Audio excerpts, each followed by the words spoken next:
وذكر فإن الذكرى تنفع المؤمنين.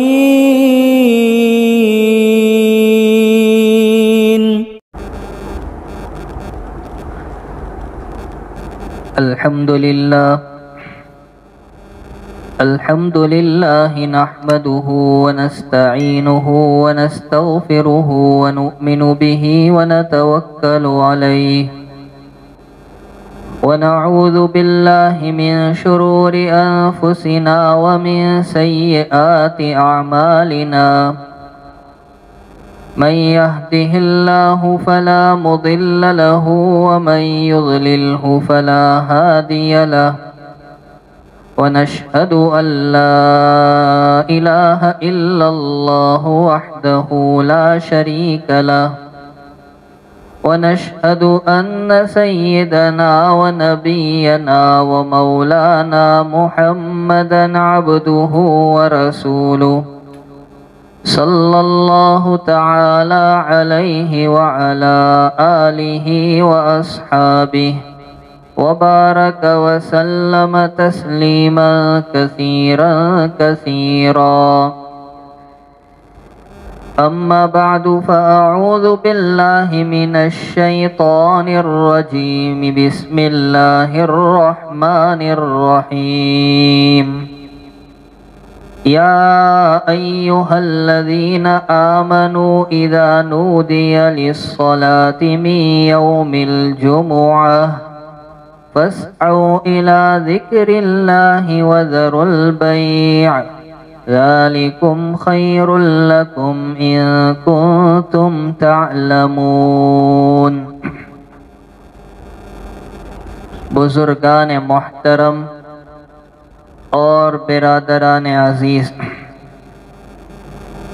یہ سورہ جمعہ کی 9 نمبر کی آیت ہے. اس آیت پاک میں اللہ رب العالمین اہل ایمان سے مخاطب ہو کر فرماتے ہیں کہ جب جمعہ کے لیے اذان دی جائے تو تم خدا کو یاد کرنے کے لیے یعنی نماز کی ادائیگی کے لیے جلدی کرو. اس آیت پاک سے جمعہ کی اہمیت ثابت ہوتی ہے.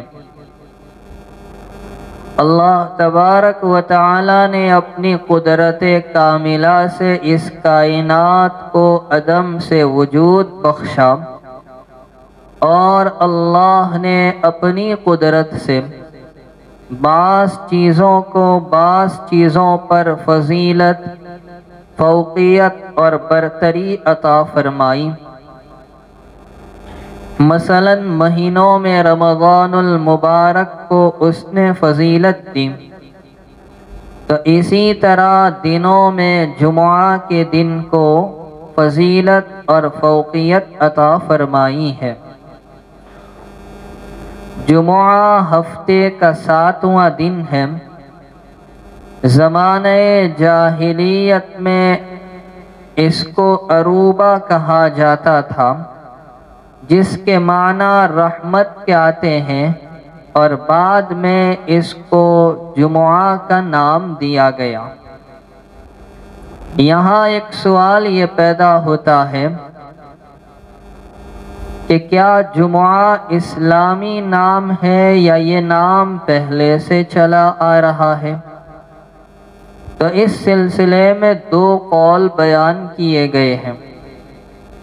علامہ ابن حزم رحمۃ اللہ علیہ کا قول یہ ہے کہ جمعہ خالص اسلامی نام ہے، اور دیگر تمام علماء کرام کی رائے یہ ہے کہ یہ نام اسلام کے آنے سے پہلے بھی چلا آ رہا ہے، اور یہ بھی کہا گیا ہے کہ سب سے پہلے اس دن کا نام جمعہ نبی کریم صلی اللہ علیہ وسلم کے جد امجد کعب بن لؤی نے رکھا تھا. سوال یہ ہوتا ہے کہ اس دن کو جمعہ کیوں کہا گیا؟ جمعہ کے معنی جمع کرنے کے، جمع ہونے کے، اکٹھا ہونے کے آتے ہیں، تو اس دن کو جمعہ کے نام سے کیوں یاد کیا جاتا ہے؟ تو اس سلسلے میں علماء کرام نے بہت سی باتیں بیان فرمائی ہیں۔ ایک وجہ یہ بیان کی گئی کہ اسی دن اللہ تبارک و تعالی نے حضرت آدم علیہ السلام کی تخلیق اور پیدائش کا سامان جمع فرمایا تھا۔ دوسری وجہ یہ ہے کہ جناب رسول اللہ صلی اللہ علیہ وسلم کے جد امجد کعب بن لؤی اس دن عربوں کو جمع کر کے حرم شریف میں نصیحتیں کیا کرتے تھے اور آخری نبی صلی اللہ علیہ وسلم کی تشریف آوری کی خبر سناتے تھے۔ تیسری وجہ یہ ہے کہ حضرت اسعد بن زرارہ رضی اللہ تعالی عنہ اس دن میں مدینہ منورہ میں حضور پاک صلی اللہ علیہ وسلم کے تشریف لانے سے پہلے مسلمانوں کو جمع کر کے نماز پڑھاتے تھے، اس لیے انصار مدینہ اس دن کو جمعہ کے نام سے یاد کرنے لگے۔ اور چوتھی وجہ یہ ہے کہ اس دن میں کمال خلائق یعنی ساری خوبیوں کو جمع کیا گیا ہے۔ اب یہ بات سمجھے کہ جمعہ کا صحیح تلفظ کیا ہے، اس کا اچار کیا ہے، کس طرح سے اس کو پڑھا جائے، بولا جائے۔ تو یہ لفظ عربیت کے اعتبار سے 4 طرح پڑھا جا سکتا ہے۔ نمبر 1 جمعہ، نمبر 2 جمعہ، نمبر 3 جمعہ اور نمبر 4 جمعہ۔ ان 4 کے علاوہ باقی جو ہم بولتے ہیں وہ غلط ہے۔ جمعہ، راندیر کے میاں بھائی کی زبان جمعہ مبارک، تو یہ بالکل غلط تلفظ ہے، جمعہ نہیں ہے۔ قرآن پاک کی سورت دیکھو، سورہ جمعہ۔ حضور پاک صلی اللہ تعالی علیہ وسلم جب تک مکہ مکرمہ میں رہے اس وقت تک وہاں کے حالات سخت ترین تھے۔ وہاں 5 وقتہ نماز کو بھی ادا کرنا دشوار تھا، تو پھر جمعہ کیسے ادا کر پاتے؟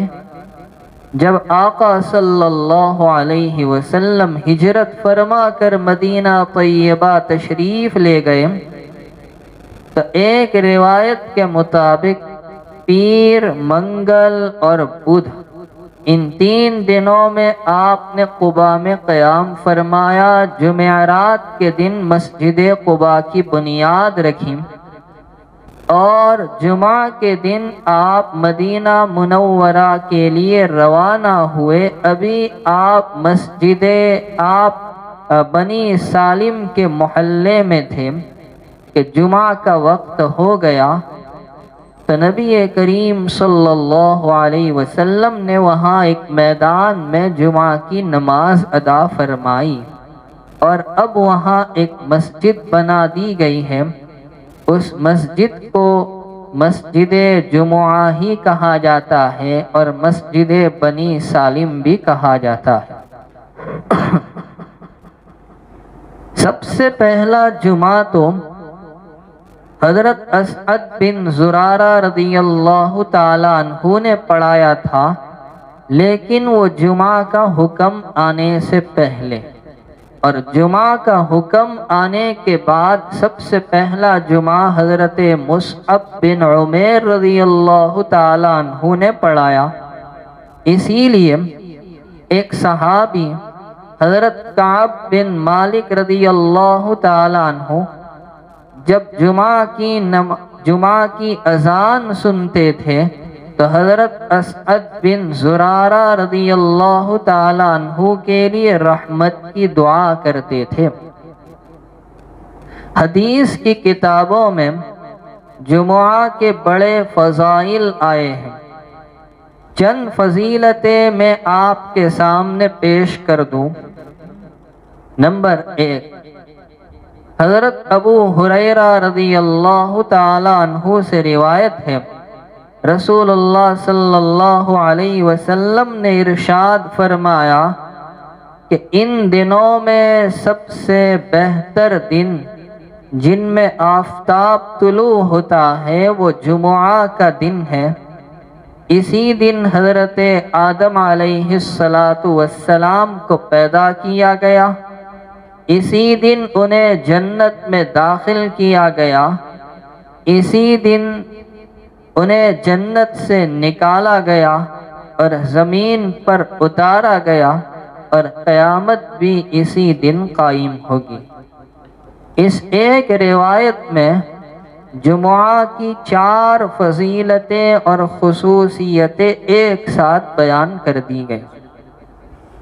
نسائی شریف میں ایک روایت ہے، حضور پاک صلی اللہ تعالی علیہ وسلم نے ارشاد فرمایا کہ دنوں میں افضل دن جمعہ کا دن ہے۔ اب یہاں ایک علمی بات بھی آپ سمجھتے چلیں۔ ایک روایت میں نبی علیہ السلام نے دنوں میں افضل دن جمعہ کا بتلایا ہے، دوسری روایت میں افضل دن عرفے کا بتایا ہے، اور تیسری روایت میں افضل دن قربانی کا دن بتایا گیا ہے۔ تو اب سوال یہ ہے کہ افضل دن کون سا، جمعہ کا، عرفے کا، یا عید کا، بقرعید کا، قربانی کا، کون سا؟ حافظ عراقی رحمت اللہ علیہ نے ان تمام روایتوں کو جمع کرنے کے بعد فیصلہ کیا ہے کہ ہفتے کے دنوں میں جمعہ کا دن سب سے افضل ہے، اور سال کے دنوں میں یا تو عرفے کا دن افضل یا قربانی کا دن افضل۔ اس کے بعد فرمایا کہ جمعہ کے افضل ہونے والی روایت زیادہ صحیح ہے۔ اسی طرح ابن ماجہ شریف میں ایک روایت ہے کہ جمعہ کے دن کو تمام دنوں کا سردار کہا گیا ہے۔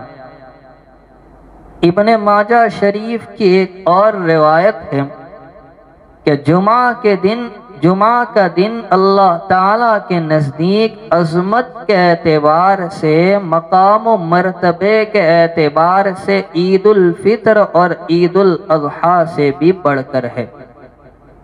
ایک روایت میں ہے، حضور پاک صلی اللہ تعالی علیہ وسلم کے سامنے جمعہ کے دن کو پیش کیا گیا۔ اس کی صورت یہ بنی کہ حضرت جبرائیل علیہ السلام اپنے ہاتھ میں ایک سفید شیشے جیسی کوئی چیز لے کر حضور اقدس صلی اللہ علیہ وسلم کی خدمت میں آئے، اور اس کے درمیان میں کچھ نقطے جیسا تھا۔ اللہ کے نبی علیہ السلام نے فرمایا یہ کیا ہے؟ حضرت جبرائیل علیہ السلام نے کہا یہ جمعہ ہے جو آپ کو آپ کے رب نے پیش کیا تاکہ آپ کے لیے اور آپ کی قوم کے لیے یہ عید اور خوشی کا دن بن جائے۔ محققین علماء نے لکھا ہے کہ اللہ تبارک و تعالی نے اپنے بندوں کے لیے ہفتے کے تمام دنوں میں سے عبادت کے لیے کسی دن کے منتخب کرنے کا اختیار دیا۔ پچھلی امتوں کو بھی یہ اختیار دیا گیا تھا۔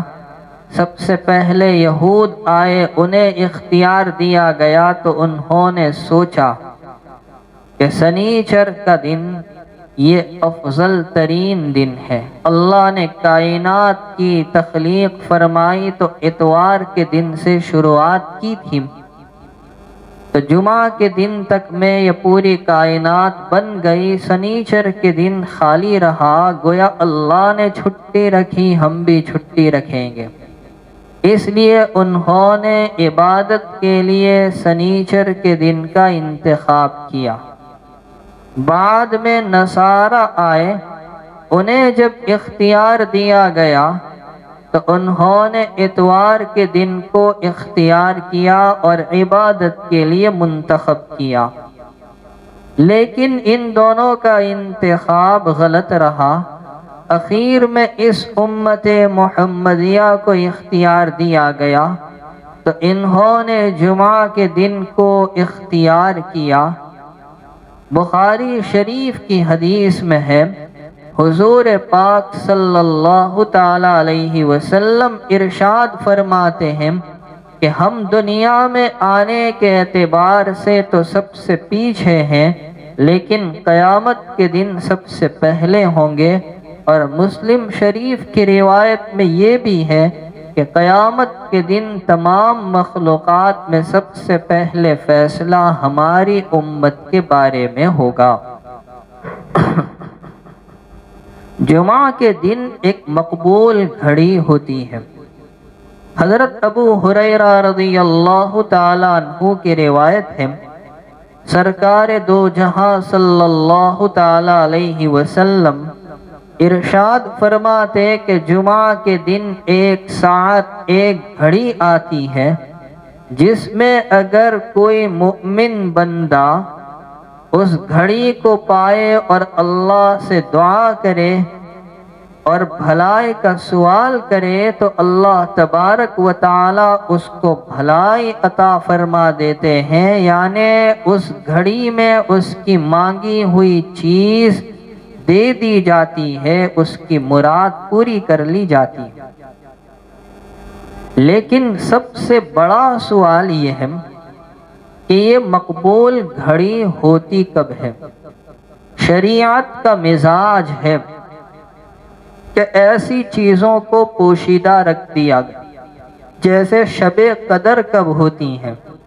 اگر یقین کے ساتھ بتا دیا جائے کہ فلاں رات شب قدر ہوا کرتی ہے تو لوگ ایک ہی رات کی قدر کریں گے، باقی کو غفلت میں گزار دیں گے، اس لیے اس کی تعیین اٹھا لی گئی۔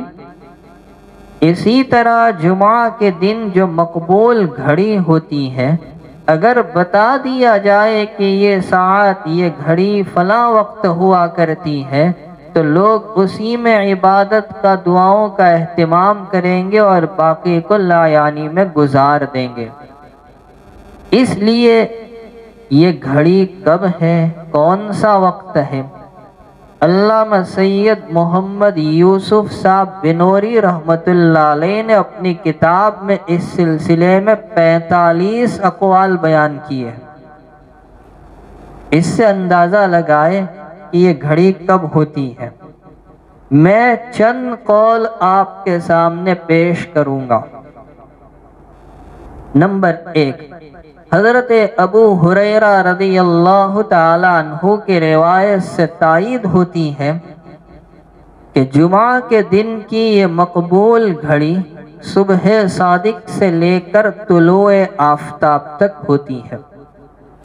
نمبر 2، حضرت حسن بصری رحمت اللہ علیہ کی رائے یہ ہے کہ یہ مقبول گھڑی جمعہ کے دن زوال کے وقت ہوتی ہے۔ نمبر 3، حضرت عائشہ صدیقہ رضی اللہ تعالی عنہا کی روایت ہے کہ یہ مقبول گھڑی جمعہ کے دن مؤذن کے اذان دینے کے وقت ہوتی ہے۔ نمبر 4، حضرت حسن بصری رحمت اللہ علیہ کی ایک اور روایت ہے کہ یہ مقبول گھڑی امام کے منبر پر خطبہ دینے کے لیے بیٹھنے کے وقت سے خطبے سے فارغ ہونے تک ہوا کرتی ہے۔ نمبر 5، حضرت ابو ہریرہ رضی اللہ تعالیٰ عنہ کی دوسری روایت ہے کہ یہ مقبول گھڑی جمعہ کی نماز کے وقت ہوتی ہے۔ نمبر 6، حضرت ابو سوار العدوی رحمۃ اللہ علیہ کی رائے یہ ہے کہ یہ مقبول گھڑی جمعہ کے دن زوال سے لے کر نماز سے فراغت کے وقت تک رہتی ہے۔ نمبر 7، حضرت ابو ہریرہ رضی اللہ تعالی عنہ کی تیسری روایت، اسی طرح حضرت عبداللہ بن سلام رضی اللہ تعالی عنہ اور حضرت عطا بن ابی رباح رحمۃ اللہ علیہ، ان سب کی رائے یہ ہے کہ یہ مقبول گھڑی جمعہ کے دن عصر سے لے کر غروب تک ہوتی ہے۔ اب آخری دو باتیں اس میں یاد رکھیں۔ حضرت امام شافعی رحمۃ اللہ علیہ نے جس قول کو پسند کیا وہ یہ کہ یہ مقبول گھڑی جمعہ کے دن دونوں خطبوں کے درمیان ہوا کرتی ہے، اور حضرت امام ابو حنیفہ رحمۃ اللہ علیہ، امام احمد بن حنبل رحمۃ اللہ علیہ اور اکثر علماء کرام کی رائے یہ ہے کہ یہ مقبول گھڑی جمعہ کے دن آخری وقت میں غروب آفتاب سے کچھ دیر پہلے ہوا کرتی ہے۔ اس لیے ہمیں ان دونوں اوقات میں زیادہ اہتمام کرنا چاہیے، لیکن ایک بات کا خیال رکھیں کہ دو خطبوں کے درمیان دعا کرنا ہے تو ہاتھ اٹھا کر نہیں بلکہ بغیر ہاتھ اٹھائے دل میں۔ حضرت کعب احبار جو یہود کے بڑے عالم تھے، بعد میں ایمان لائے ہیں، ایک مرتبہ حضرت ابو ہریرہ رضی اللہ تعالیٰ عنہ سے کہنے لگے کہ یہ مقبول گھڑی سارے سال کے صرف ایک ہی جمعہ میں ہوتی ہے۔ حضرت ابو ہریرہ رضی اللہ تعالیٰ عنہ نے جواب دیا کہ نہیں، بلکہ پورے سال تمام جمعہ کے دن ہوتی ہے۔ انہوں نے تورات اٹھائی اور کھول کر دیکھا، پھر آ کر کہنے لگے ہاں، رسول اللہ صلی اللہ علیہ وسلم نے سچ فرمایا، یہ مقبول گھڑی جمعہ کے دن سال بھر میں ہر جمعہ کو ہوتی ہے، صرف ایک جمعہ کے ساتھ خاص نہیں۔ جمعہ کا دن ایسا ہے کہ اس دن اجر و ثواب کی خوب بارش ہوتی ہے۔ جمعہ کے دن غسل کرنے، خوشبو لگانے، خوب اچھی طرح پاکی حاصل کرنے، پہلی ساعت میں مسجد میں آنے اور نماز جمعہ پڑھنے، ان ساری چیزوں پر سرکار دو عالم صلی اللہ علیہ وسلم نے بے شمار اجر و ثواب کا اعلان فرمایا ہے۔ میں چند روایتیں آپ کے سامنے پیش کروں جن سے آپ اندازہ لگائیں گے کہ کتنا اجر و ثواب بیان کیا گیا۔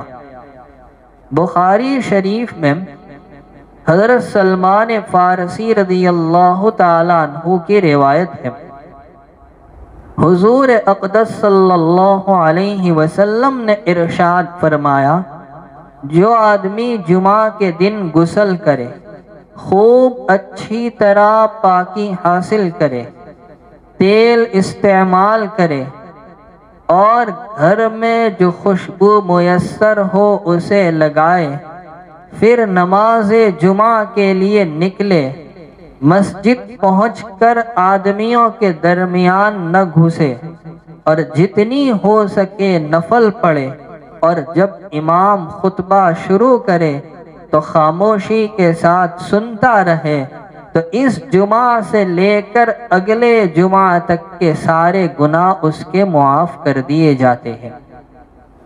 اب کون سا مشکل کام ہے؟ مسلم شریف میں ایک روایت ہے، آقا صلی اللہ علیہ وسلم نے ارشاد فرمایا، جس آدمی نے جمعہ کے دن غسل کیا، پھر جمعہ کے لیے آیا جس قدر اس کے نصیب میں تھا اس نے نمازیں پڑھی، پھر امام کے خطبے سے فارغ ہونے تک خاموش رہا، پھر امام کے ساتھ اس نے جمعہ کی نماز ادا کی، تو اس جمعہ سے لے کر گزشتہ جمعہ تک کے بلکہ 3 دن زیادہ کے گناہ بخش دیے جاتے ہیں، گویا 10 دن کے گناہوں کی معافی کا پروانہ۔ حضرت ابو امامہ رضی اللہ تعالیٰ عنہ روایت نقل کرتے ہیں، آقا علیہ السلام فرماتے ہیں جمعہ کے دن غسل کرنا گناہوں کو بالوں کی جڑوں سے اچھی طرح کھینچ لیتا ہے۔ خادم رسول حضرت انس بن مالک رضی اللہ تعالیٰ عنہ سے روایت ہے، اللہ کے نبی صلی اللہ علیہ وسلم نے ارشاد فرمایا کہ جمعہ کی رات دن میں ملا کر 24 گھنٹے ہوتے ہیں، ان میں سے کوئی گھنٹہ ایسا نہیں جس میں اللہ تعالیٰ کی طرف سے 6 لاکھ جہنم کے مستحق لوگوں کو جہنم سے آزاد نہ کیا جاتا ہو۔ ہر گھنٹے میں 6 لاکھ لوگوں کو جہنم سے آزاد کیا جاتا ہے۔ اور آپ لوگوں نے ایک روایت سنی ہوگی، یہ روایت نسائی شریف میں تھوڑی وضاحت کے ساتھ ہے۔ حضرت ابو ہریرہ رضی اللہ تعالی عنہ کا یہ روایت کرنا ہے نبی کریم صلی اللہ علیہ وسلم سے کہ جب جمعہ کا دن آتا ہے، فرشتے اس دن مسجد کے دروازوں پر بیٹھ جاتے ہیں، اور جو جمعہ کے لیے آتا ہے اسے لکھتے ہیں۔ جب امام خطبہ دینے کے لیے نکلتا ہے تو فرشتے رجسٹر لپیٹ دیتے ہیں۔ رسول اکرم صلی اللہ علیہ وسلم نے فرمایا جو جمعہ کے لیے سب سے پہلے آنے والا ہے وہ اونٹ کی قربانی کرنے والے کی طرح، اس کے بعد آنے والا گائے کی قربانی کرنے والے کی طرح، اس کے بعد آنے والا دمبا یا بکرے کی قربانی کرنے والے کی طرح، اس کے بعد آنے والا بطخ کو ذبح کر کے صدقہ کرنے والے کی طرح، اس کے بعد والا مرغی کو صدقہ کرنے والے کی طرح، اس کے بعد والا انڈے کو صدقہ کرنے والے کی طرح ہے۔ میرے بھائیوں، جب جمعہ کی اتنی ساری فضیلتیں ہیں، اگر ان تمام فضیلتوں کے باوجود کوئی آدمی بغیر عذر کے صرف سستی اور غفلت کی وجہ سے جمعہ کی نماز تک ادا نہ کرے، بلکہ جمعہ نہ پڑھنے کا معمول بنا لے، جیسا کہ آج کل ایک بڑے طبقے کا حال ہے، تو ان سے بڑا بد نصیب اور محروم القسمت کوئی نہیں ہو سکتا۔ آقا صلی اللہ علیہ وسلم نے ایسے لوگوں کے لیے وعیدیں سنائی ہیں۔ کیا وعیدیں سنائی؟ ایک روایت میں اللہ کے نبی علیہ السلام نے فرمایا کہ جو آدمی بغیر عذر کے 3 جمعہ سستی کی وجہ سے چھوڑ دے گا، اللہ تعالیٰ اس کے دل پر مہر لگا دیں گے، اب اسے نیک عمل کی توفیق نہیں ملے گی، وہ اس سے محروم کر دیا جائے گا۔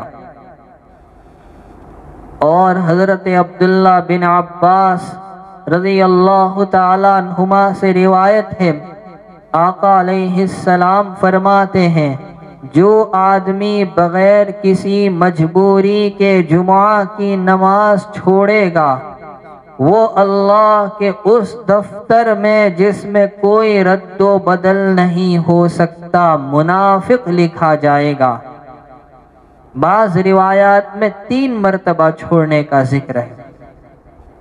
اور حضرت ابو ہریرہ رضی اللہ تعالیٰ عنہ نبی علیہ السلام کا ارشاد مبارک نقل کرتے ہیں کہ ہم نے یہ بات نبی علیہ السلام سے ممبر کے تختوں پر بیٹھے ہوئے ہونے کی حالت میں سنی ہے کہ یا تو لوگ جمعہ چھوڑنے سے باز آ جائے ورنہ اللہ ان کے دلوں پر مہر لگا دیں گے، پھر یقیناً وہ لوگ غافلین میں لکھے جائیں گے۔ ایک روایت میں آقا نے دھمکی دی، فرمایا جو لوگ بلا عذر جمعہ میں شرکت نہیں کرتے، پیچھے رہ جاتے ہیں، میرا دل چاہتا ہے کہ کسی اور کو جمعہ پڑھانے کا حکم دوں، اور جو لوگ جمعہ سے پیچھے رہ جاتے ہیں میں جاؤں ان کو ان کے گھروں کے ساتھ آگ لگا کر جلا دوں۔ یہ بات نبی کریم صلی اللہ علیہ وسلم نے بیان فرمائی ہے۔ اب جمعہ کے سلسلے میں کچھ کام کی باتیں سنیں۔ حجت الاسلام حضرت امام غزالی رحمۃ اللہ علیہ نے اپنی مشہور کتاب احیاء العلوم میں جمعہ کے کچھ فطری آداب بیان کیے ہیں اور کچھ مخصوص آداب بیان کیے۔ میں پہلے آپ کی خدمت میں جمعہ کے فطری آداب بیان کروں جو فطرت اور طبیعت سے وابستہ ہیں، اور پھر جمعہ کے مخصوص آداب پیش کروں گا۔ تو جمعہ کے فطری آداب کون سے؟ پہلی بات، جمعہ کی تیاری جمعرات کے دن سے ہی کر لی جائے، یعنی جمعہ کو پہننے والے کپڑے، جمعہ کی نماز اور غسل میں مدد دینے والی چیزوں کا انتظام جمعرات سے ہی کر لینا چاہیے۔ نمبر 2، جمعہ کے دن غسل کا اہتمام کرے۔ غسل کی فضیلت تو میں نے آپ کے سامنے پیش کر دی۔ بعض علماء کے نزدیک جمعہ کے دن کا غسل تو واجب ہے۔ مدینہ منورہ کے لوگ جب ایک دوسرے کو برا کہتے تھے تو برائی میں اس شخص کے ساتھ تشبیہ دیتے تھے جو جمعہ کے دن نہ نہائے، اور کہتے تھے کہ یہ آدمی تو جمعہ کے دن نہ نہانے والوں سے بھی برا ہے۔ اندازہ لگاؤ کہ ان کے یہاں یہ کتنی بری بات سمجھی جاتی تھی۔ بخاری شریف میں واقعہ ملتا ہے، امیر المؤمنین حضرت عمر فاروق رضی اللہ تعالی عنہ ایک مرتبہ جمعہ کا خطبہ دے رہے تھے۔ حضرت عثمان غنی رضی اللہ تعالی عنہ اس وقت مسجد میں داخل ہوئے۔ حضرت عمر رضی اللہ تعالی عنہ نے تاخیر سے آنے کی وجہ پوچھی اور کہا یہ آنے کا وقت ہے۔ انہوں نے کہا میں نے جمعہ کی آواز سنی، یعنی اذان سنی، اور وضو کیا، وضو کرتے ہی چلا آیا، یعنی مجھے اتفاقاً دیر ہو گئی، جان بوجھ کر میں نے دیر نہیں کی۔ حضرت عمر رضی اللہ تعالیٰ عنہ نے فرمایا ایک تو تم تاخیر سے آئے اور اوپر سے وضو کر کے چلے آئے، تمہیں پتہ نہیں رسول اللہ صلی اللہ علیہ وسلم ہمیں جمعہ کے دن غسل کا حکم فرمایا کرتے تھے۔ تیسری بات، تیسرا ادب، جمعہ کے دن زینت اختیار کرنا بھی مستحب ہے۔ زینت کا تعلق صفائی ستھرائی سے ہے، چاہے بدن کی صفائی ستھرائی ہو چاہے لباس کی۔ رسول پاک صلی اللہ علیہ وسلم جمعہ کے دن نماز کے لیے تشریف لے جانے سے پہلے اپنے ناخن اور اپنی مونچھیں تراشتے تھے۔ اسی طرح زیر ناف بال کی صفائی کر لی جائے تو یہ بھی پسندیدہ ہے۔ ملا علی قاری رحمۃ اللہ علیہ نے زیر ناف بالوں کی صفائی کے 3 درجے بیان کیے ہیں۔ اعلیٰ درجہ یہ ہے کہ ہر ہفتے صفائی کی جائے، درمیانی درجہ ہے 15 دن میں صفائی کی جائے، اور ادنا درجہ یہ ہے 40 روز میں صفائی کی جائے، اس پر زیادتی کرنے والا گناہ کا مستحق ہوگا۔ اسی طرح لباس میں بھی زینت اختیار کی جائے کہ لباس مسنون ہو، عمدہ ہو اور خوشبو لگائی جائے، عمامہ بھی پہنا جائے۔ نمبر 4، جمعہ کی نماز کے لیے مسجد میں جلدی جائے۔ ابھی میں نے آپ کے سامنے حدیث پیش کی کہ پہلی ساعت میں آنے والا فلاں کی قربانی کرنے والے کی طرح، دوسری میں آنے والا وہ گائے کی قربانی کرنے والے کی طرح۔ تو اس طرح سے نبی کریم صلی اللہ علیہ وسلم نے جمعہ کے دن اول ساعت میں مسجد میں آنے کی ترغیب دی ہے۔ 5واں ادب، مسجد میں داخل ہونے کے بعد لوگوں کی گردنیں پھلانگتے ہوئے آگے نہ بڑھے۔ حدیث شریف میں ہے، رسول اکرم صلی اللہ علیہ وسلم نے ارشاد فرمایا کہ جو شخص لوگوں کی گردن پھلانگتے ہوئے آگے بڑھتا ہے اسے جہنم کے لیے پل بنایا جائے گا۔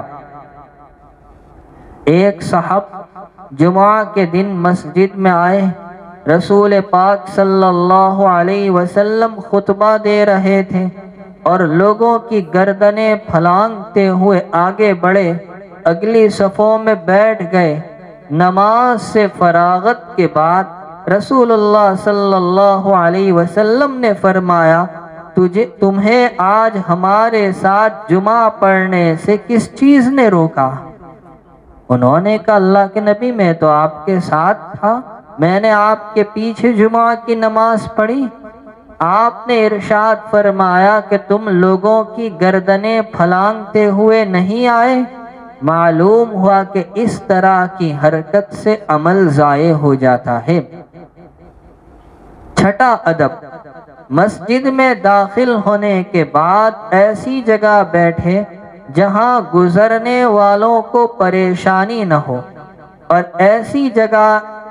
ایسی جگہ نماز پڑھے کہ لوگوں کو آگے سے گزرنے کا موقع نہ ملے، اس لیے کہ نمازی کے سامنے گزرنے کی ممانعت بہت سی حدیثوں میں آئی ہے۔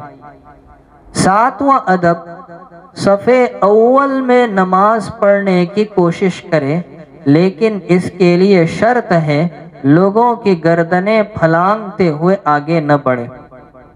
8واں ادب، جب امام صاحب خطبے کے لیے کھڑے ہو، منبر کی طرف جانے لگے تو اب نماز کو بھی بند کر دے، کلام کو بھی بند کر دے۔ ایک روایت میں نبی کریم صلی اللہ علیہ وسلم فرماتے، اذا خرج الامام فلا صلاة ولا کلام، جب خطیب خطبے کے لیے نکل آئے تو اب نہ نماز ہے اور نہ کلام بات چیت۔ بخاری شریف کے ایک روایت میں ہے، آقا علیہ السلام نے ارشاد فرمایا، اذا قال لصاحبه یوم الجمعة صح فقد لغا، کہ جس نے جمعہ کے دن اپنے ساتھی کو دیکھا کہ وہ کوئی لغو حرکت کر رہا ہے اور اس کو صرف اتنا کا صح، چپ رہے، خاموش رہے، تو بھی اس نے لغو کام کیا، بیہودہ کام کیا۔ 9ویں بات، 9واں ادب، جمعہ کی اقتداء اور پیروی میں کچھ خاص امور کی رعایت کی جائے۔ امام غزالی رحمۃ اللہ علیہ نے اپنی کتاب احیاء العلوم میں ایک عمل بتایا ہے کہ جو آدمی جمعہ کی نماز کے بعد بولنے سے پہلے، بات چیت سے پہلے 7 مرتبہ سورہ فاتحہ، 7 مرتبہ سورہ اخلاص، 7 مرتبہ سورہ فلق اور 7 مرتبہ سورہ ناس پڑھے گا، وہ اس جمعہ سے دوسری جمعہ تک محفوظ رہے گا۔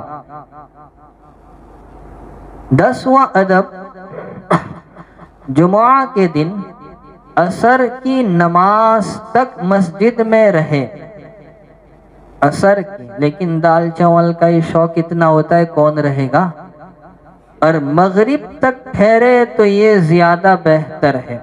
امام غزالی رحمۃ اللہ علیہ نے تو احیاء العلوم میں لکھا ہے کہ جو عصر تک رہے گا اس کے لیے حج کا، اور مغرب تک رہے گا اس کے لیے حج اور عمرہ دونوں کا ثواب لکھا جائے گا۔ تو یہ 10 آداب جو میں نے بتائے یہ جمعہ کے فطری آداب تھے۔ اب آپ سمجھے جمعہ کے مخصوص آداب کیا ہے۔ نمبر 1، جمعہ کے دن صبح میں یا جمعہ کی نماز کے بعد یا عصر کی نماز کے بعد علم کی مجلس میں شرکت کرے۔ علم کی مجلس سے مراد دینی مجلس ہے۔ نمبر 2، جمعہ کی مقبول ساعت پر، مقبول گھڑی پر اچھی طرح نظر رکھے، کہیں ایسا نہ ہو کہ وہ مقبول ساعت، وہ مقبول گھڑی غفلتوں میں گزر جائے، لایعنی میں ہم اسے گزار دیں۔ نمبر 3، جمعہ کے دن حضور اقدس صلی اللہ علیہ وسلم پر درود شریف کی کثرت کا اہتمام فرمائے۔ حدیث شریف میں جمعہ کے دن اور جمعہ کی رات میں درود شریف کی بڑی فضیلتیں آئی ہیں۔ حضرت ابو الدرداء رضی اللہ تعالیٰ عنہ سے روایت ہے، وہ کہتے ہیں کہ سرکار دو عالم صلی اللہ تعالیٰ علیہ وسلم نے ارشاد فرمایا کہ جمعہ کے دن مجھ پر کثرت سے درود بھیجو، اس لیے کہ جمعہ کا دن مشہود ہے، یعنی حاضر کیا گیا ہے۔ اس دن فرشتے حاضر ہوتے ہیں، اور جو آدمی مجھ پر درود بھیجتا ہے اس کا درود میرے سامنے پیش کیا جاتا ہے یہاں تک کہ وہ اس سے فارغ ہوتا ہے۔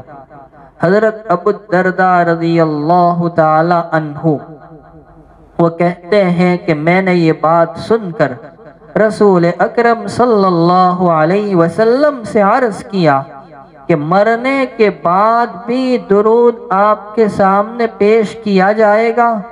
حضور پاک صلی اللہ علیہ وسلم نے ارشاد فرمایا، ہاں، اللہ تبارک و تعالی نے زمین پر انبیاء کرام علیہم السلام کے جسموں کو حرام کر دیا ہے، یعنی زمین انبیاء کرام علیہم السلام کے جسموں کو کھا نہیں سکتی۔ چنانچہ اللہ کے نبی علیہ السلام آج بھی اپنی قبر مبارک میں حیات ہے، زندہ ہے، رزق دیے جاتے ہیں۔ تو اس دن اور اس رات میں درود پاک کی کثرت کا اہتمام ہو۔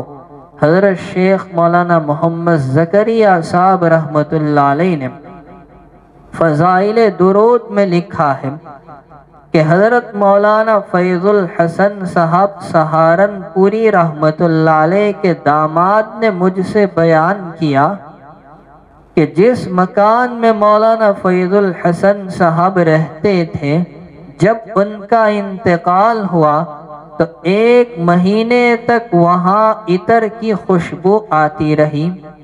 یہ واقعہ حضرت مولانا قاسم صاحب نانوتوی رحمت اللہ علیہ کو بیان کیا گیا تو انہوں نے فرمایا کہ یہ درود شریف کی برکت ہے۔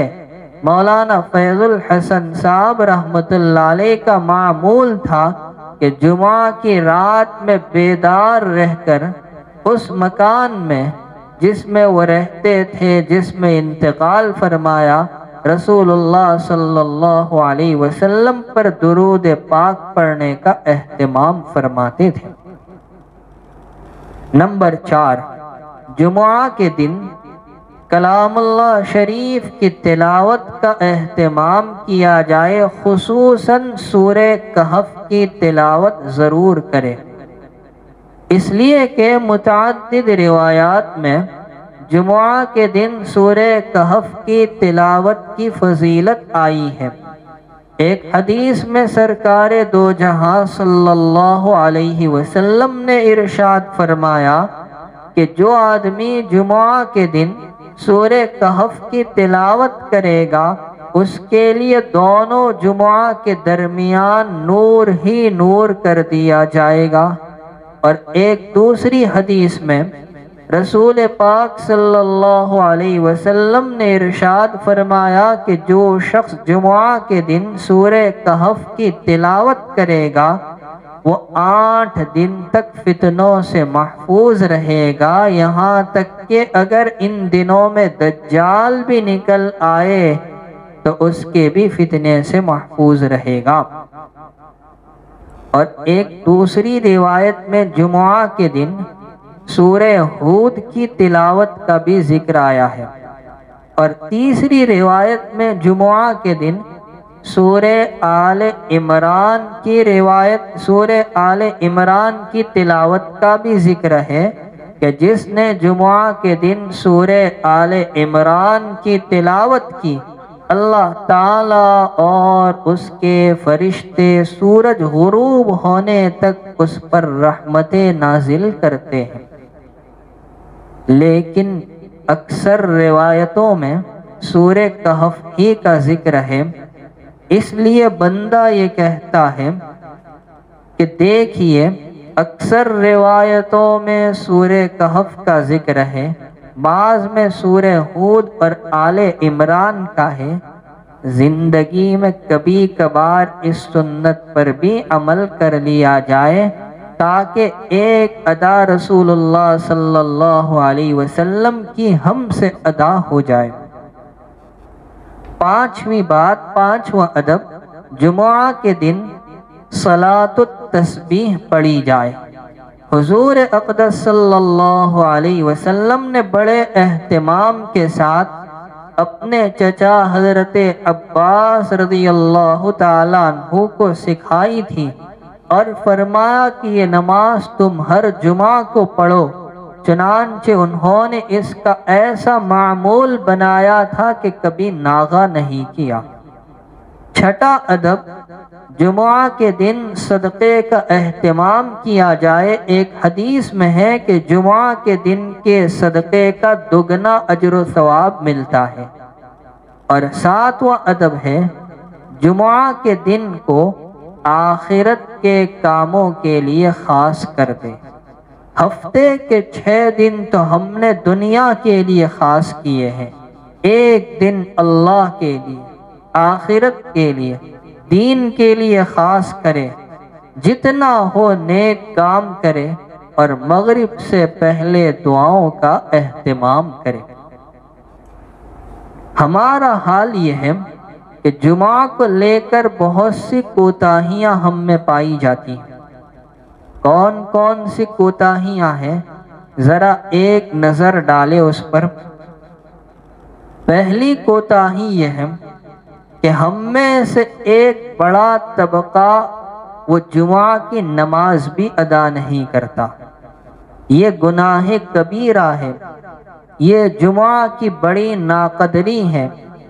ایک عام فرض نماز چھوڑنے پر رسول اللہ صلی اللہ علیہ وسلم نے ایمان سے نکلنے کی اور کفر کے قریب ہونے کی وعید سنائی ہے، تو جمعہ جیسی عظیم الشان فرض نماز کو چھوڑنے کا انجام کیا ہوگا وہ آپ خود سوچے، اندازہ لگائیں۔ دوسری کوتاہی یہ ہے کہ ہم میں سے ایک بڑے طبقے کا حال یہ ہے کہ وہ جمعہ کے دن کی شروعات ہی گناہ سے کرتے ہیں۔ آپ سوچیں گے کیسے؟ فجر کی نماز ہو گئی، بستر کی نظر، یہ گناہ کبیرہ۔ پتہ چلا کہ ہماری شروعات اس مبارک دن میں ہوئی گناہ سے۔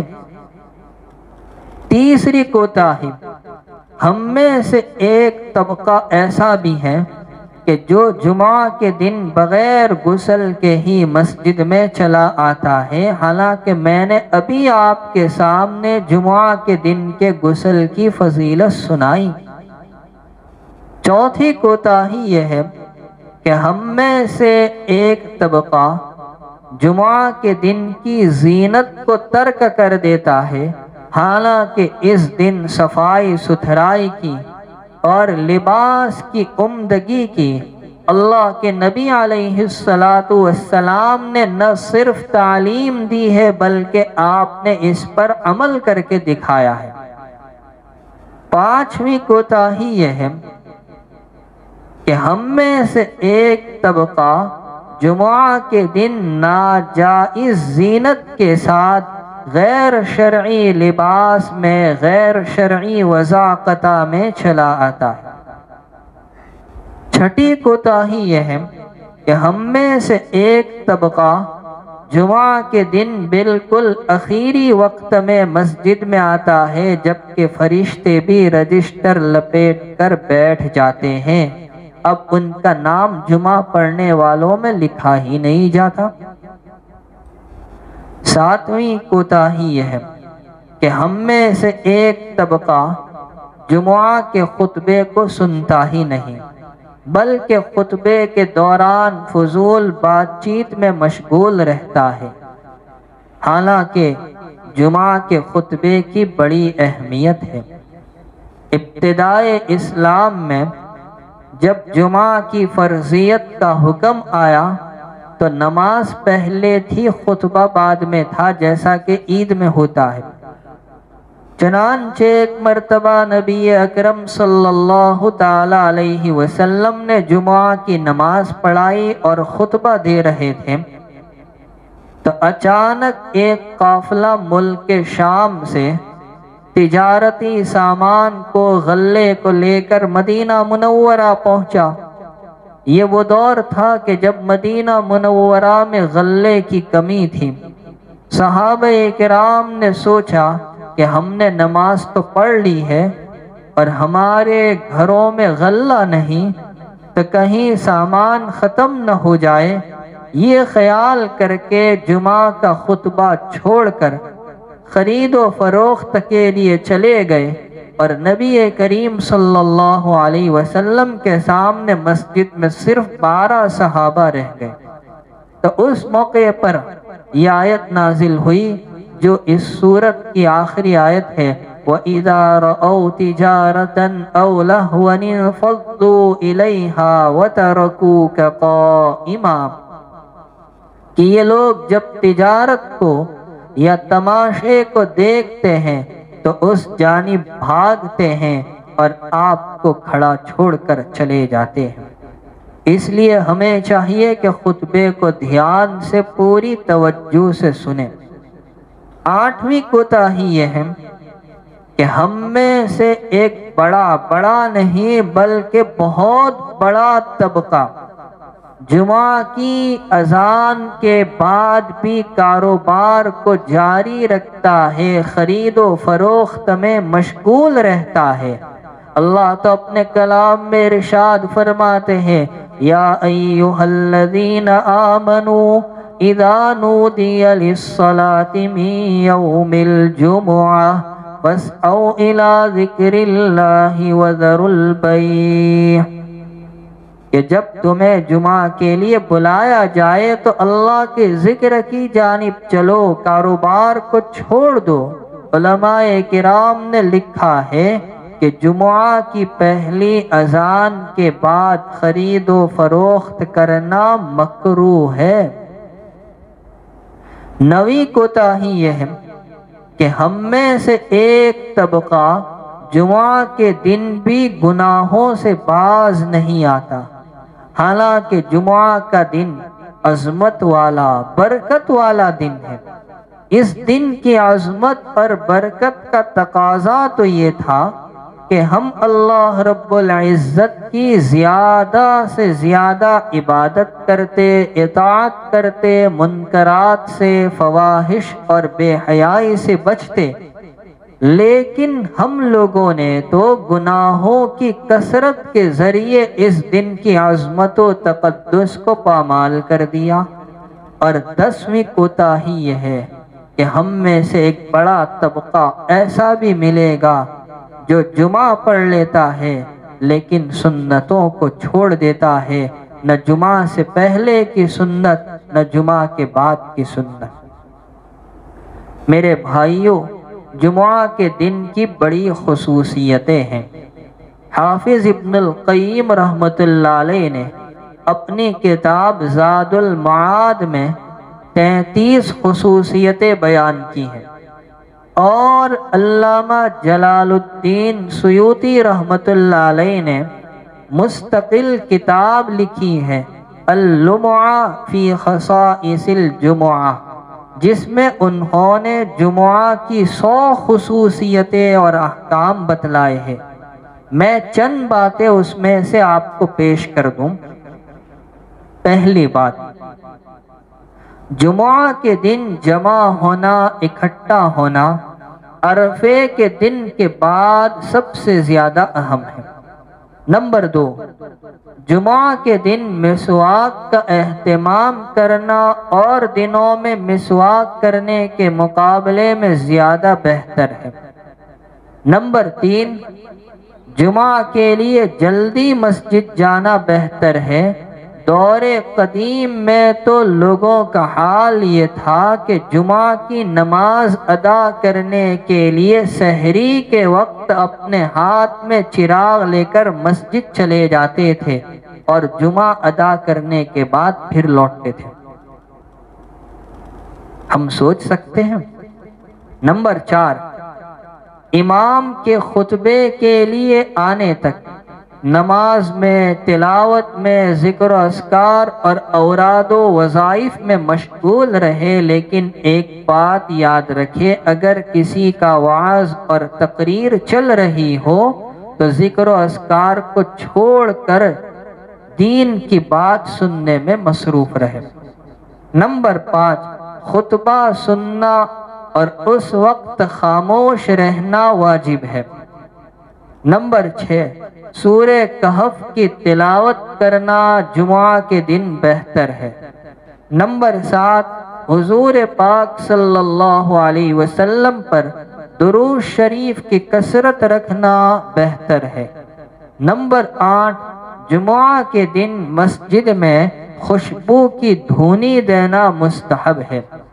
امیر المؤمنین حضرت عمر فاروق رضی اللہ تعالیٰ عنہ جب خطبے کے لیے منبر پر تشریف لاتے تو ان کے صاحبزادے حضرت عبداللہ بن عمر رضی اللہ تعالیٰ عنہما اس وقت مسجد میں خوشبو کی دھونی دیا کرتے تھے۔ نمبر 9، جمعہ کے دن لوگوں کے گناہ خصوصیت سے معاف کیے جاتے ہیں۔ نمبر 10، جہنم روزانہ بھڑکائی جاتی ہے سوائے جمعہ کے دن کے۔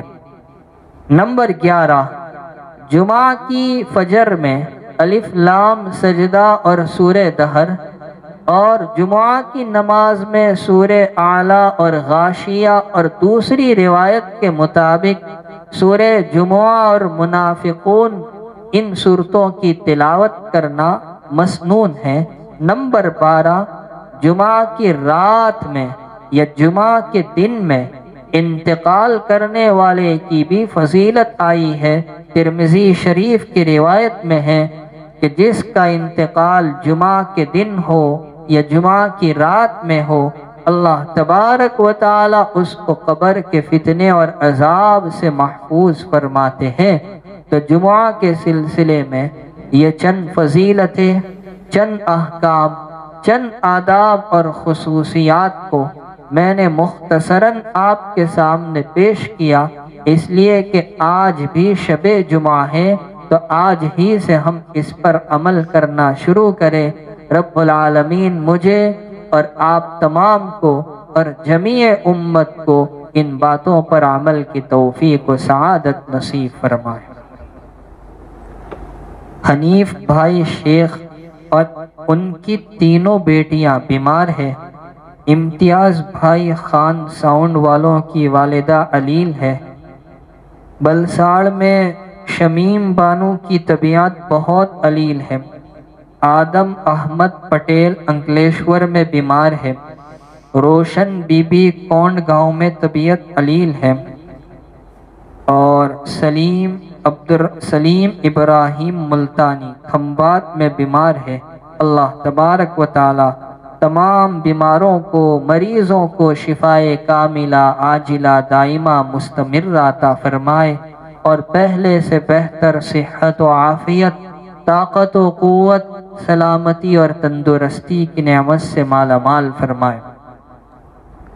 سبحانک اللہم و بحمدک و تبارک اسمک و تعالی جدک و لا الہ غیرک، سبحان اللہ و بحمدہ، سبحان اللہ العظیم، سبحان اللہ و بحمدہ، عدد خلقہ و رضا نفسہ و زینت عرشہ و مداد کلماتہ، لا الہ الا اللہ الحنان المنان، بدیع السماوات والارض ذو الجلال والاکرام، لا الہ الا اللہ الاحد الصمد الذي لم يلد ولم يولد ولم يكن له كفوا احد، لا الہ الا اللہ الحلیم الکریم، سبحان اللہ رب العرش العظیم، الحمد للہ رب العالمین، نسألك موجبات رحمتك وعزائم مغفرتك والغنیمة من كل بر والعصمة من كل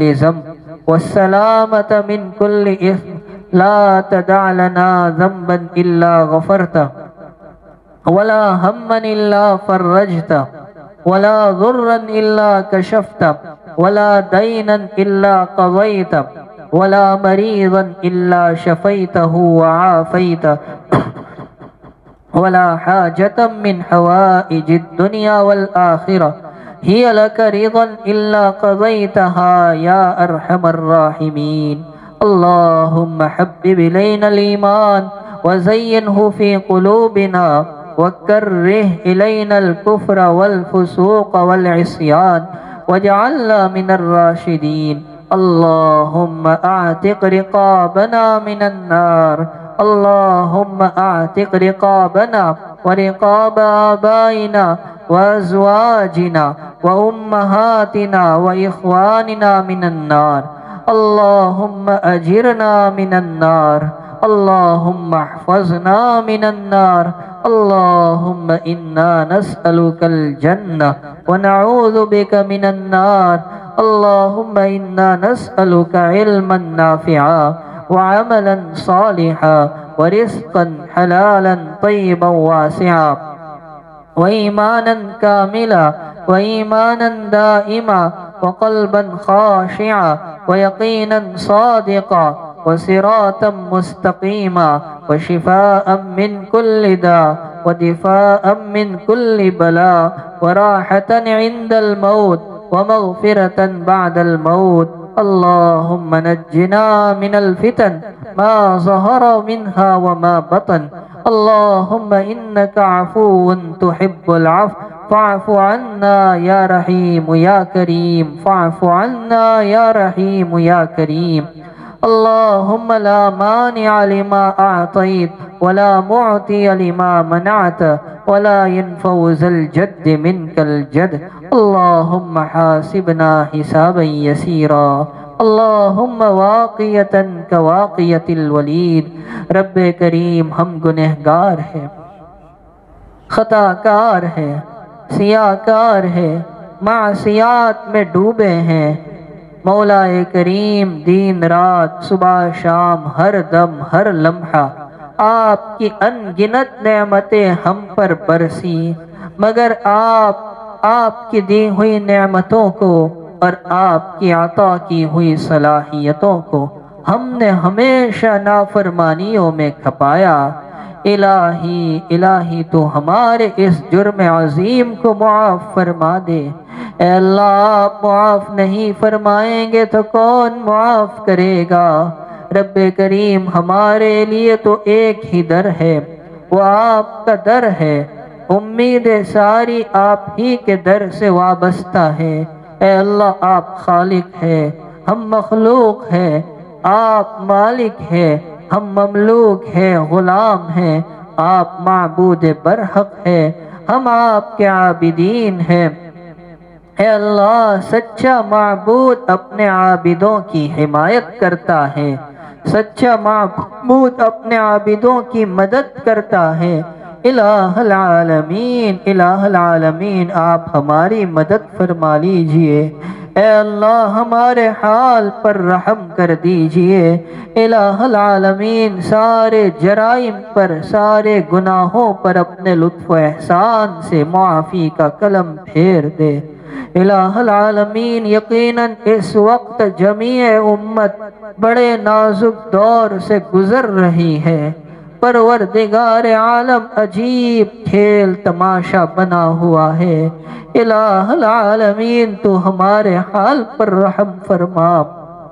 اے اللہ یہ تیرے لاڈلے نبی کی امت ہے، اے اللہ یہ تیرے آخری نبی کی امت ہے، پروردگار عالم اس امت کا تیرے علاوہ کوئی نہیں، اے اللہ تیرے علاوہ کوئی نہیں، اے اللہ تو جو چاہے تو ایک لمحے میں ان برے احوال کو ختم کر کے اچھے احوال میں تبدیل فرما دے، تو قادر مطلق ہے، فعال لما یرید ہے، تو جو چاہتا ہے کرتا ہے، تجھے روکنے والا ٹوکنے والا کوئی نہیں، تیری بادشاہت مسلم ہے، الہ العالمین، الہ العالمین آج تو نے بتا دیا کہ بادشاہت خاص تیری مانی ہوئی ہے، الہ العالمین وہ لوگ جن کو اپنی سلطنتوں پر ناز تھا، جن کو اپنی بادشاہت پر غرور تھا، اے اللہ عارضی حکومت کے نشے میں چور تھے، اے اللہ آج بے بس ہے، اے اللہ وہ رعایا کی مدد نہیں کر سکتے، اے اللہ ان کی سہولتوں کے انتظام فراہم نہیں کر سکتے، پروردگار عالم تیرا حال، تیری قدرت، تیری بادشاہت، تیری حکومت، تیری سلطنت تو یہ ہے کہ سلیمان علیہ السلام کی وہ مچھلی نے ایک لقمہ کھایا تھا، حالانکہ سلیمان نے جمیع مخلوقات کی دعوت کی تھی، اس نے کہا آج تم نے مجھے بھوکا رکھا، میرا رب مجھے ایسے 3 لقمے روزانہ دیتا ہے، الہ العالمین اسی سے ہم اندازہ لگا لیتے ہیں کہ آپ کی قدرت کیسی ہے، آپ کی بادشاہت کیسی ہے، الہ العالمین یہ تیرے لاڈلے نبی کی امت تڑپ رہی ہے، بلک رہی ہے، سسک رہی ہے،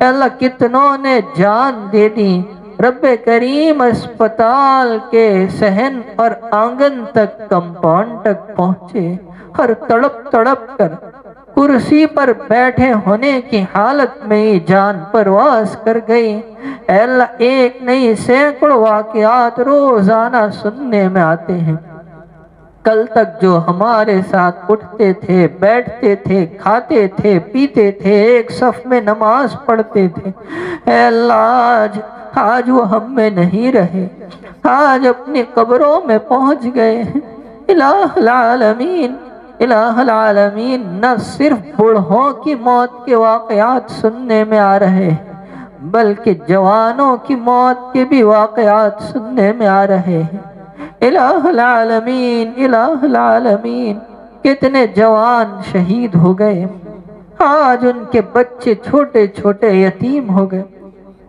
اے اللہ ان کی جوان بیویاں بیوہ ہو گئی، اے اللہ گھروں میں عجیب ماحول ہے، غم کی فضا ہے، سوچ رہے ہیں کون ہماری سرپرستی کرے گا، اے اللہ پہلی عید آئے گی وہ بچے سوچیں گے ہم کو عیدی کون دے گا، الہ العالمین وہ بوڑھا باپ سوچتا ہے میرا جوان بیٹا چلا گیا جو افطار میں میرے لیے طرح طرح کے سامان لایا کرتا تھا، وہ میرے لیے عید کے لیے اچھے لباس اور پوشاک خرید کر لاتا تھا، اے اللہ کتنوں کی بیویاں چلی گئی، الہ العالمین کتنوں کے شوہر چلے گئے، کتنوں کی مائیں چلی گئی، کتنوں کے باپ رخصت ہو گئے، حتیٰ کہ کتنوں کے معصوم بچے رخصت ہو گئے، ابھی ایک صاحب ملے عصر کے بعد کہ اس وبائی مرض میں میری 12 سال کی لڑکی انتقال کر گئے، اے اللہ ایسے ایسے واقعات سننے میں آ رہے ہیں کہ روح کانپ اٹھتی ہے۔ الہ العالمین کب تک چلے گا؟ ہم کمزور ہیں، ہمارا امتحان نہ لے۔ اے اللہ ہم ضعیف ہیں، لاچار ہے۔ پروردگار ہم نے اقرار کر لیا تیری بادشاہت کو، ہم نے اقرار کر لیا تیری حکومت کو، ہم نے اقرار کر لیا تیری قدرت کاملہ کو۔ اب ہمیں مزید نہ آزما، ہمیں مزید نہ آزما۔ رب کریم رحم فرما دے، کرم فرما دے۔ الہ العالمین ہم تھک چکے ہیں، الہ العالمین ہم تھک چکے ہیں۔ پچھلے 2-4 مہینوں میں اتنے جنازے پڑے اور پڑھائے کہ پورے سال میں اتنے نہیں پڑھے۔ الہ العالمین، الہ العالمین رحم فرما دے۔ الہ العالمین اگر یہ وبا ہے اسے ختم فرما، بیماری ہے شفا کے اسباب پیدا فرما، اور اگر کوئی خفیہ سازش ہے تو اس کا پردہ چاک فرما دے۔ الہ العالمین، الہ العالمین ہر لائن سے نقصان ہو رہا ہے، دین کا، دنیا کا، ہے اللہ سب کچھ ٹھپ پڑا ہے۔ رب کریم ہمارے حال پر رحم فرما، اے اللہ ہماری نصرت فرما، مدد فرما، حمایت فرما، طرفداری فرما دے۔ رب کریم تمام مریضوں کو شفائے کاملہ عاجلہ دائمہ مستمر عطا فرما۔ اے اللہ تمام مرحومین کی بھرپور مغفرت فرما، اے اللہ انہیں درجہ شہادت عطا فرما، اے اللہ ان کی حسنات کو قبول فرما، سیئات کو معاف فرما بلکہ حسنات میں تبدیل فرما۔ اے اللہ ان کی قبروں کو نور سے منور، عطر سے معطر فرما کر جنت کا باغیچہ بنا دے۔ الہ العالمین جنہوں نے اپنے پیچھے بیواؤں کو، معصوم بچوں کو، بوڑھے ماں باپ کو چھوڑا ہے، اے اللہ غیب سے ان کی نصرت فرما، مدد فرما، اے اللہ ان کی نصرت و مدد کے اسباب پیدا فرما۔ اے اللہ یقیناً تیرے فیصلوں میں حکمتیں ہوتی ہیں، ہم نہیں جانتے کہ اس بندے کے دنیا سے جانے کے پیچھے کیا راز پوشیدہ ہے، تو خوب جانتا ہے۔ الہ العالمین، الہ العالمین جنہوں نے جو بھی پسماندگان اپنے پیچھے رکھے ہیں، اے اللہ ان تمام کو صبر جمیل، اجر جزیل عطا فرما، صبر کے دامن کو ہاتھ سے جانے نہ دے، اور پورے عالم سے اس وبا کو، اس بلا کو جلد از جلد دور فرما کر امن و امان کی، سکون کی، عافیت کی، صحت کی فضا قائم فرما۔ اے اللہ تیرے محبوب نے فرمایا ہے جو بیماری بھی آپ اتارتے ہیں ساتھ میں علاج کو بھی اتارتے ہیں۔ یہ بات الگ ہے کہ تیرے بندے اس علاج تک نہیں پہنچ پاتے۔ اے اللہ تو سب سے بڑا طبیب ہے، اے اللہ تو ہی شفا دینے والا۔ رب کریم، رب کریم تو دواؤں کا بھی محتاج نہیں، ہم محتاج ہیں۔ الہ العالمین اس وقت امت مسلمہ صحیح علاج کی طرف بھٹک رہی ہے، اے اللہ امت کے طبیبوں کو صحیح علاج کی رہبری فرما دے۔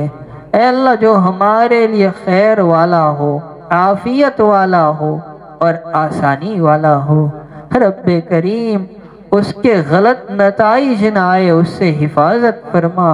الہ العالمین اچھے نتائج والا علاج ہمارے لیے تجویز فرما۔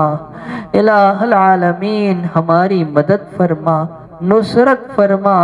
اے اللہ صحت آپ کی بہت بڑی نعمت ہے، اے اللہ اب احساس ہو رہا ہے اب تک کی جتنی زندگی گزری کبھی اس نعمت کی قدر نہیں ہوئی۔